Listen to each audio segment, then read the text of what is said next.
Hi, I'm Steve. You're watching Gear Stuff and Things, and today we're going to talk about the Triton Audio FETHEAD. Stick around. Alright, so for those of you who are not familiar with the Triton FETHEAD, let's talk a little bit about what it is, what it does, and some of the other things that are similar to it. And let's just jump into it. So if you're someone like me who creates content here on YouTube, or is a vocalist, or maybe you have a podcast or something of the sort, you're probably used to dealing with this mic or a mic that's similar to it. So this is the Shure SM7B, which has been a broadcast standard mic for many years, but in recent years, well, we'll say recent, basically since Thriller was recorded, it's become the go-to mic for vocal work as well in the studio. And you'll see it more often than not in stuff like the Joe Rogan podcast, so on and so forth. That's someplace you're going to find it being very predominant. If it's not that, it's an EV-RE20. The one thing that is an inherent problem with this mic and mics of its kind is that they require a lot of preamp gain to get the proper character out of the mic. But the problem with that is as you increase the preamp gain, you start to increase the noise floor, so you get all of that pesky hum in the background that you really don't want. So a thing like the FETHEAD is there to introduce some added signal to allow you to use less of your preamp gain and get that level of quality you're looking for without introducing the noise floor. So what happens here is that you take the mic, and we'll do some examples here shortly, and between the mic and the cable, you place the little device. It basically makes the dynamic mic capable of receiving phantom power. So what happens there is that you get the boost from the device and the phantom power getting together. You get 25 decibels of additional gain on your signal, but it's a clean gain, so you're not adding to the noise floor.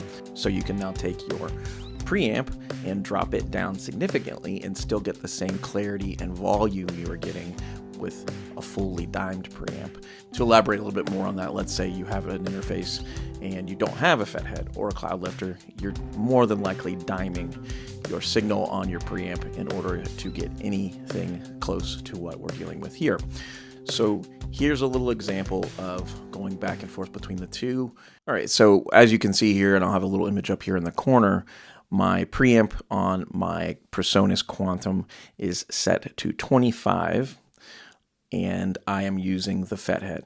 So this is at 25 using the FETHEAD. And this is at 25 without the FETHEAD. So what you're hearing now is the preamp on my PreSonus Quantum set to 25 on the preamp, but with no FETHEAD in the signal. Do you hear the difference? All right, and this is at 50 on the preamp gain with no FETHEAD. Again, this is 50 on the preamp going into the PreSonus Quantum. So this is about as close as we're going to get to what the FETHEAD would offer without actually introducing it. So I'm literally doubling the input gain on my preamp. All right, and this is back with the FETHEAD in place at 25 on the preamp. So as you can no doubt tell, even with the preamp gain doubled minus the FETHEAD, it still wasn't as loud and as present and as defined as it is now. So this is something that anyone out there who's doing regular vocal work, or maybe you have some sort of mic that really troubles you as far as getting the amount of gain you'd like out of it without just destroying your preamps, this is a good option for you. It's going to work on pretty much any dynamic mic if you really want to kick in an added volume. And I haven't really tried it yet, but it's something I might get into, and it's something that you might want to experiment with. Try it on something like the Syn 609, which is a guitar cab mic, but it's traditionally quite low input.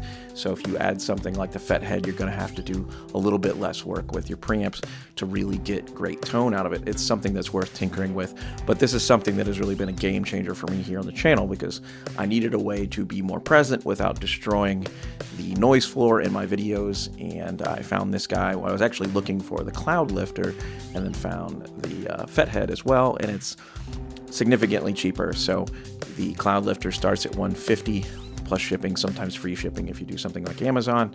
The FETHEAD from Triton is $89 US, and you can get it next day through Amazon, and that's exactly what I did.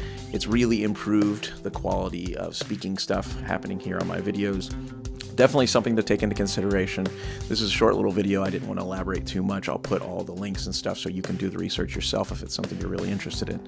So the long and short of it is, though, if you have a dynamic microphone like this Shure SM7B that really requires a lot of power coming from your preamps, something like the FEThead being added to your signal is really going to improve things and get you where you want to be, and even a bit more improved clarity, in my opinion, than what you would get with just normally using the preamp. So if you're someone out there doing a podcast or something like this and you have a 7B and you're not happy with how hard you have to drive it, definitely look into something like the FEThead or the Cloudlifter. So that's all I have for today. Thank you so much for watching. Again, my name is Steve. You've been watching Gear Stuff and Things, so it's been me, it's been you. This is Gear Stuff and Things. That's a TV, that's a GoPro that I'm failing to get to work as a webcam right now. So if anyone has any suggestions, please let me know. And until next time, bye.